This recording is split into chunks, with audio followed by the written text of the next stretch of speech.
Olá pessoal da Faculdade UniHorizontes, eu sou Fábio Gomes Paulino, sou advogado, professor, mediador judicial e extrajudicial. Nesse vídeo de hoje eu te convido para poder conversar um pouco sobre os métodos alternativos de solução de conflitos. Fica ligado que a gente vai conversar e trazer bastante informações e novos conceitos sobre esse tema. Vamos começar então conversando sobre o que de fato é o conflito. Quando a gente está inserido em sociedade, é muito natural a gente ter conflito, né? O conflito é o quê? Uma disputa por algum direito ou alguma obrigação que a gente tem em relação ao outro. A nossa sociedade é exatamente nesse contexto, onde o direito de um vai até onde começa o direito do outro. E aí, nesse ponto de encontro, de término e início de direitos, é que a gente tem a possibilidade da existência de surgirem os conflitos, as divergências de entendimento, de posições, de exigências, de obrigações. E aí, como resolver então esses conflitos? Primeiro, é importante perceber que o conflito é algo natural da sociedade e ele deve ser observado e entendido dessa perspectiva, como algo natural, algo de evolução e que em muitos casos é possível extrair coisas positivas, coisas que gerem o crescimento das pessoas e da sociedade. E aí eu te pergunto, se você está diante de um conflito, qual o local inicial? Qual é a primeira ideia que você pensa em relação a lugar para solucionar esse conflito? Se eu te peço então para se direcionar a um lugar para resolver o conflito, o que vem à sua cabeça? Muito provavelmente você vai pensar no judiciário, num juiz ou num advogado, então, para que leve esse conflito, leve essa demanda para ser resolvida no judiciário. Mas existem outras formas, outras alternativas da gente solucionar um conflito. Através de estudos na faculdade americana, chegou-se a essa sigla, ADR, que são as Alternative Dispute Resolutions, ou seja, formas alternativas de se resolver um conflito. Trazendo aqui para o Brasil, essa mesma ideia das ADRs, elas ganharam essa sigla, MASC, Métodos Alternativos de Solução de Conflitos. Ou você pode também encontrar como métodos alternativos de solução de controvérsias ou métodos consensuais. Às vezes a nomenclatura pode mudar um pouco com a sigla, mas a ideia é essa, é de que você tenha então outras oportunidades para solucionar um conflito que não o judiciário, que não somente o judiciário. Nós vamos conhecer então uma teoria chamada sistema multiportas. O que é o sistema multiportas, que também deriva dos estudos de Harvard e do professor Frank Sander?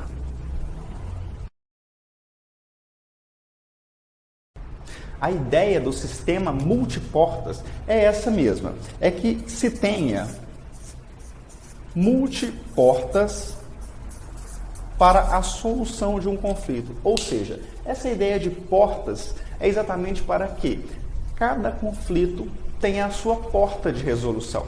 Hoje nós temos ainda muito o conceito na nossa sociedade de que a porta é o judiciário, a principal ou até mesmo a única.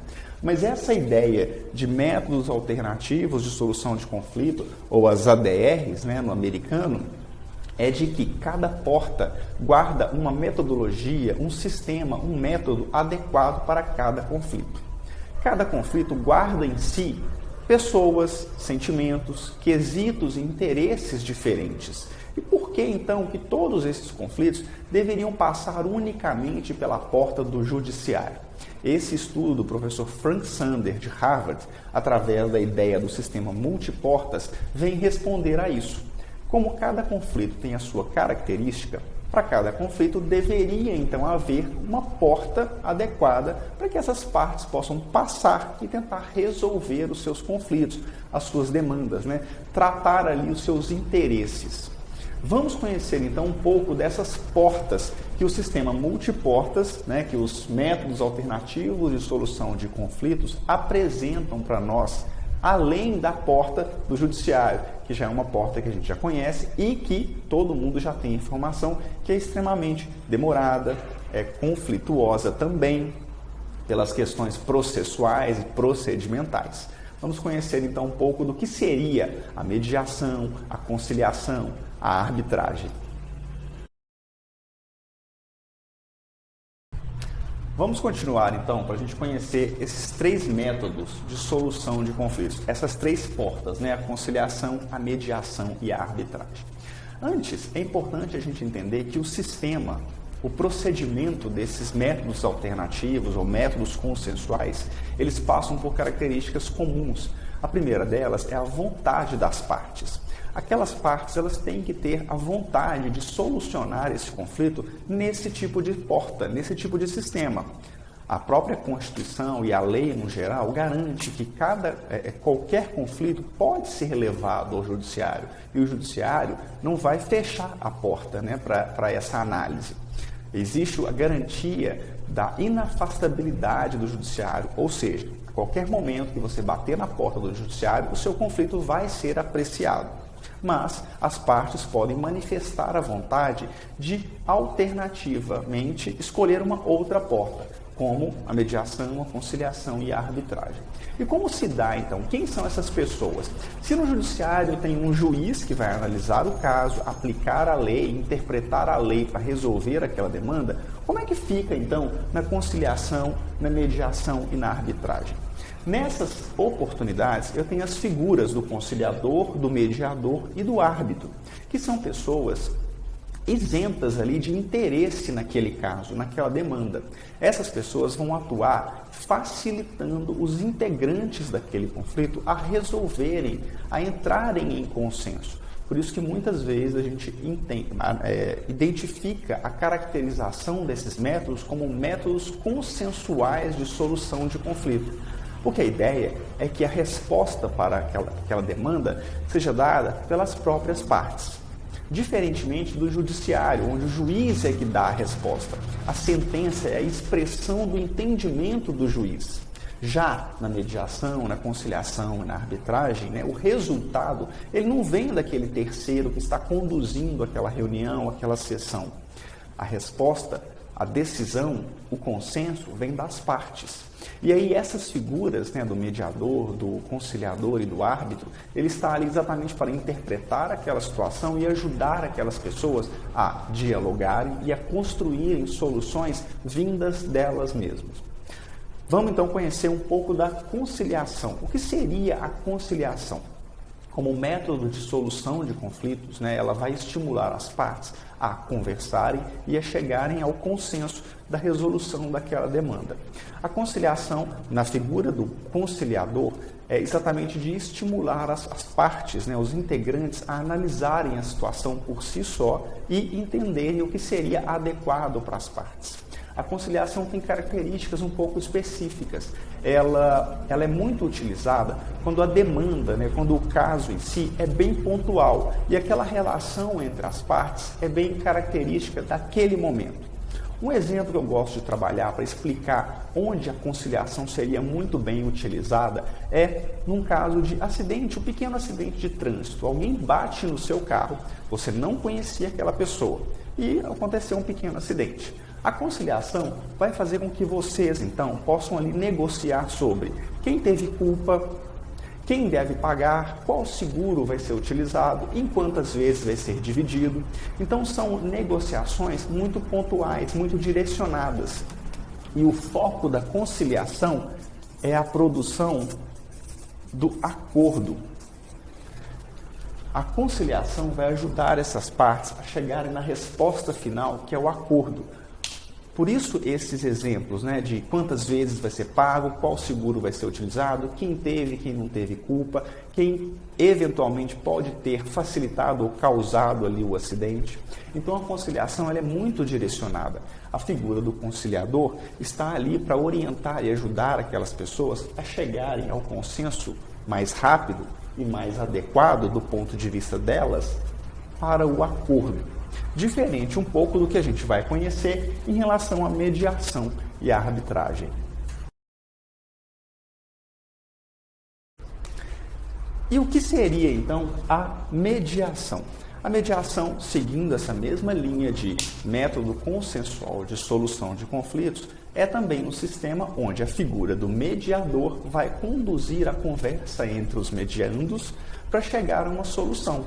Porém, diferente da conciliação, A mediação tem um foco inicial na restauração do diálogo.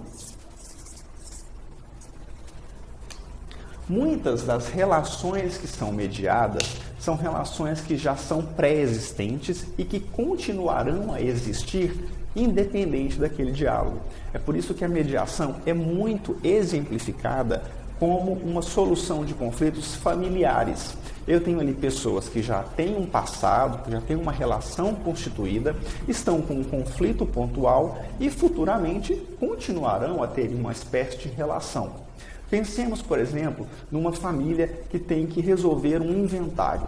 Existe uma relação inicial, né? Muitas vezes são irmãos, são pais, e o conflito é um inventário, a divisão dos bens. E eles vão continuar tendo essa relação familiar, não vão deixar de ser irmãos, não vão deixar de ter ali o seu parentesco. Então a mediação, ela é utilizada nesses casos, ela é uma porta mais adequada nesses casos em que eu tenho relações anteriores e posteriores ainda para garantir.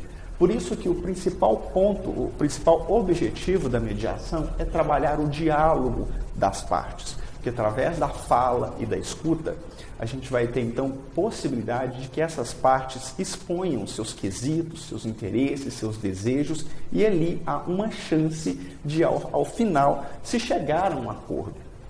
É muito comum também, tanto na conciliação quanto na mediação, ao final não se chegar a um acordo. Mas, no caso da mediação, já foi válido a possibilidade de permitir essas partes, esses integrantes, a conversarem, a dialogarem.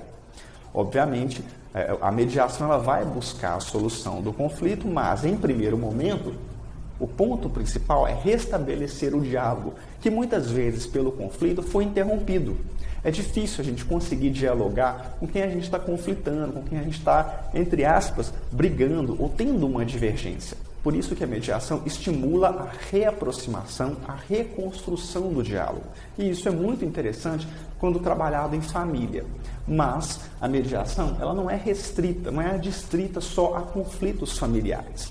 Hoje em dia, a mediação e a conciliação já ganharam um espaço muito grande na sociedade e vem ajudando cada vez mais o judiciário. Nós vamos conhecer então da arbitragem e depois vamos falar então sobre vantagens e desvantagens dessas portas de solução de conflitos e como elas estão hoje em dia ajudando o judiciário e a sociedade na solução dos conflitos. Você já deve ter ouvido falar de arbitragem. Se não ouviu falar da arbitragem, conhece essa figura que leva aí o nome parecido, né? Que é o árbitro. Muitas vezes as pessoas associam a arbitragem só com o futebol, por conta do árbitro, né? Mas a arbitragem, o que é? Enquanto método de solução de conflitos. Também pela figura desse terceiro, que é mais famoso pelo futebol, que é o árbitro, ele vai conduzir essas partes a chegarem ao consenso. A diferença é que agora o árbitro ele se parece um pouco mais com o juiz, porque ele emite um parecer, ele dá a sua opinião e ele traz ali uma resposta para aquela demanda. A diferença também é que o árbitro ele pode ser escolhido pelas partes. No judiciário, quando você ingressa com uma ação, há um sorteio, e ele cai para uma vara, para um juiz específico, né? Você não escolhe. Isso, inclusive, é proibido no Brasil, né? O chamado tribunal de exceção. Já o árbitro, as partes podem eleger aquela pessoa que elas mais confiam. Por isso que é um terceiro imparcial, porque ambas confiam naquela pessoa. A arbitragem é muito utilizada nos grandes conflitos empresariais, que não querem ver o seu conflito no judiciário, até para não ter uma publicidade e também isso demorar mais tempo, levar mais tempo, né? Essas empresas não querem aí terem a fama de estarem brigando e que isso atrapalhe a imagem comercial da empresa, também não querem ter a demora que o judiciário muitas vezes pode ter para responder a esse conflito. Então elas fazem o quê? Elas elegem a figura desse árbitro, que é essa pessoa que vai reunir e analisar a situação. A aplicação da arbitragem, hoje em dia, ainda é muito ligada ao âmbito empresarial por conta do custo e por conta da figura do árbitro. Assim como o juiz, ele deve ser uma pessoa muito especializada para entender exatamente daquela demanda e ajudar aquelas pessoas a comporem a solução desse conflito, principalmente pela manifestação da sua opinião e da sua análise. E, obviamente, essas partes devem confiar nessa pessoa, confiar no gabarito, no histórico, na formação acadêmica dessa pessoa. E isso acaba encarecendo esse método alternativo, esse método de solução de conflito. Obviamente, porque vai exigir que esse árbitro seja uma pessoa altamente capacitada. O interessante é que a arbitragem também vem crescendo muito nos últimos anos e trazendo essa facilidade. Tanto que em grandes contratos empresariais existem já cláusulas prévias colocadas pelas partes, onde ali elas já definem que a arbitragem será o primeiro local, ou seja, a primeira porta para se buscar solucionar um conflito. E até mesmo elegendo, já deixando ali listado quais os possíveis árbitros ou possíveis câmaras de arbitragem. É interessante até mencionar que se no judiciário eu tenho as varas de solução de conflitos, onde a figura do juiz é que coordena, aqui na mediação e na arbitragem eu tenho as câmaras de mediação e as câmaras de arbitragem, onde você pode então buscar levar o seu conflito, ou seja, bater na porta dessas câmaras para aí sim ter o seu conflito solucionado ou o seu diálogo restabelecido. Bom, vamos falar agora um pouco sobre as vantagens e desvantagens desses métodos alternativos aí, dessas portas. Você já conheceu então que o judiciário não é a única porta, que a gente pode bater para solucionar um conflito. Existem outras alternativas, outras portas, como a conciliação, a mediação e a arbitragem, e as figuras que compõem, o conciliador, o árbitro, o mediador, e o foco com que cada porta vai te apresentar para solucionar o conflito, seja o acordo, o diálogo ou mesmo uma decisão de um terceiro imparcial, como no caso da arbitragem. E quais seriam as vantagens e desvantagens? Será que existe desvantagem em tentar solucionar um conflito pela conversa, pelo consenso? Bom, o que a gente pode pensar em desvantagem em relação à conciliação e à arbitragem é porque a lei, que inclusive instituiu, que permitiu a entrada desses métodos no ordenamento jurídico, ela coloca que dependem da autonomia da vontade. Ou seja, eu só vou solucionar um conflito através da conciliação e da mediação se eu manifestar a vontade. Se a outra parte com quem eu estou com um conflito ali pontual, ela não tiver o interesse em levar o caso para mediação ou para conciliação, isso não vai acontecer. Ainda assim, nesse momento, a gente tem que o judiciário é a porta de acesso a todos. Então, se eu quero resolver na mediação, mas a outra parte não quer na mediação, a porta do judiciário vai ser a porta, então, que nós vamos ter que obrigatoriamente passar, se eu quiser de fato resolver esse conflito, A arbitragem da mesma maneira, eu posso colocar em contrato. Então está aí uma desvantagem que muitas vezes, por falta de conhecimento, é que a outra parte desconfia do que seria a conciliação e a mediação e aí acaba relutando em relação a escolher essa porta. Por isso é importante que as partes, todo o ordenamento jurídico e a sociedade, elas possam conhecer desses métodos de solução de conflito, porque isso ajuda exatamente a desafogar o judiciário. Se eu tenho uma resolução de conflito aqui, se eu tenho um acordo feito aqui, e esse acordo foi feito numa Câmara que é homologada pelo Tribunal de Justiça, o que foi acordado ali será levado ao Tribunal de Justiça e o juiz, depois de ler aquele acordo, vai conferir autenticidade, vai dar legitimidade e aquilo que foi acordado valerá como uma sentença. Então a grande diferença, a grande vantagem é que aquele acordo ele não fica meramente no papel. Ele tem efetividade, porque a Câmara ou o mediador que é homologado pelo tribunal, ele vai levar aquilo e aquilo vai ter força de sentença. Caso haja um descumprimento futuro, a pessoa pode ingressar no judiciário ou retornar à mediação para ter ali uma nova negociação e o cumprimento do que foi acordado. Então não é meramente um acordo de boca. A Câmara ou o mediador vai redigir um termo, as partes vão assinar e isso vai ser levado ao judiciário.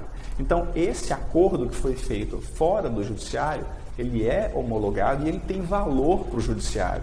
E, como vantagem até para o judiciário, foi menos um processo no judiciário, menos um processo para o juiz trabalhar e tirar a atenção de outros processos que já estão andando e que, de fato, têm ali uma obrigatoriedade de estarem ali. A mediação e a conciliação traz a restauração do diálogo para as pessoas. As pessoas, as partes ali dentro, nos procedimentos de mediação, têm a sensação de que o acordo foi construído por elas. A resposta não foi dada pelo juiz, que muitas vezes não conhece ali o sentimento, não conhece o que está por trás daquele conflito. Então há uma sensação de empoderamento para as partes, porque elas é que conversaram e elas é que chegaram a acordo. E caso elas não cheguem a esse acordo, caso ao final da mediação a gente tenha construído o diálogo, mas não tenha conseguido chegar ao final de um acordo, pelo menos elas vão sair com a sensação de que elas tentaram e que não foi possível concluir aquele acordo. E aí sim elas vão poder, então, em um segundo momento, seguir para o judiciário. Uma coisa não impede a outra. O que vai definir é a formação do acordo. Se eu tenho ao final um acordo formalizado, aí eu não vou conseguir desfazer ele no judiciário, a não ser que fique provado ali que houve algum erro, alguma fraude. Mas o acordo feito em conciliação, em mediação ou arbitragem, se ele é levado ao judiciário, ok, ele está positivado pela lei. Eu não posso voltar ao judiciário para desfazer porque eu não gostei do acordo. Eu tenho que ter tido a consciência de ter passado pelo diálogo, inclusive, exposto os meus quesitos, os meus interesses, e aí sim construído esse acordo. Então, mais uma vantagem em relação à mediação e à conciliação, desafogar o judiciário e trazer, então, garantia de paz e responsabilidade para as partes, porque elas é que produziram esse acordo.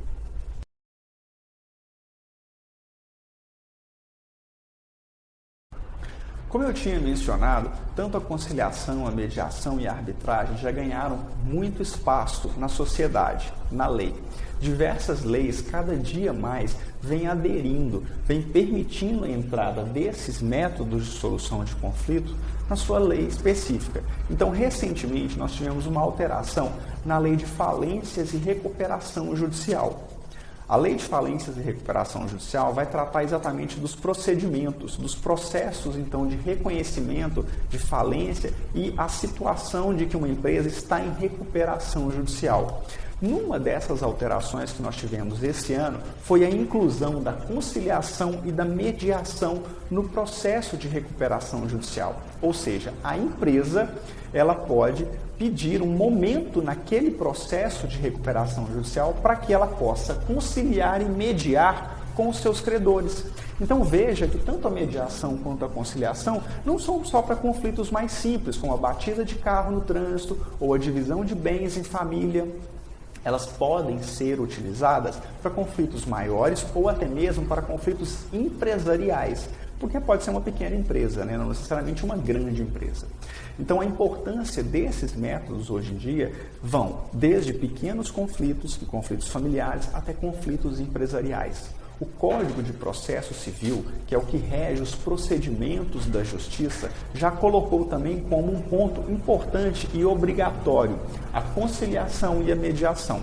Óbvio que respeitando a vontade das partes. Se uma não quiser, aí o processo segue e vai para a sentença. O juiz vai analisar, vai interrogar as pessoas, analisar provas e aí vai dar a sentença. Mas existe no decorrer do processo um ponto, um momento para que aconteça a conciliação e mediação.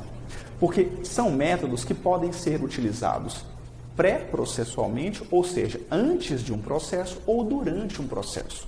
Você pode, estando em um conflito com um vizinho, com uma outra pessoa que te deve ou que você deve para ela, você pode buscar câmaras ou um mediador para conciliar e mediar.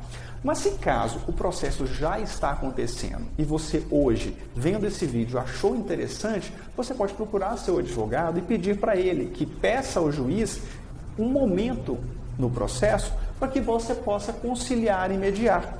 Ou também nada impede de que você fale com seu advogado que você quer mediar com o advogado da outra parte. E aí vocês então podem fazer essa conversa, escreverem um acordo e levar para o judiciário, levar para o juiz então, homologar naquele processo. E aí isso vai paralisar o seu processo, vai finalizar o seu processo, porque você fez uma mediação ou uma conciliação dentro do processo. Tamanha é a vantagem e a importância em relação a solucionar o conflito que a lei já permite que isso aconteça pré-processualmente, ou seja, antes do processo e até mesmo durante o processo.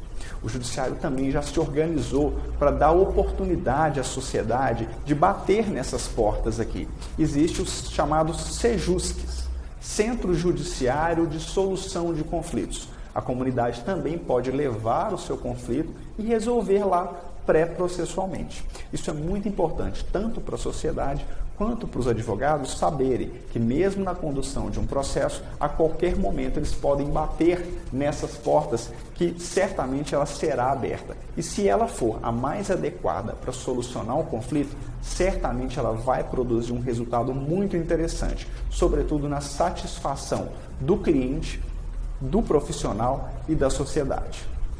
Bom, essas foram algumas considerações que eu trouxe para vocês em relação aos métodos alternativos ou métodos consensuais de solução de conflito, para que você saiba que não obrigatoriamente você precisa bater na porta do judiciário para solucionar o seu conflito. Você pode procurar outras portas, como a mediação, a conciliação e a arbitragem. Se você tem mais dúvidas, achou interessante, quer deixar algum comentário, pode me procurar nas minhas redes sociais, @Fábio Gomes Paulino, ou deixar algum comentário aqui nesse vídeo da Uni Horizontes, que a gente vai ter o maior prazer em responder e conversar com você mais sobre esses métodos e sobre as alternativas, sobre o consenso na solução do conflito. Eu espero que vocês tenham gostado.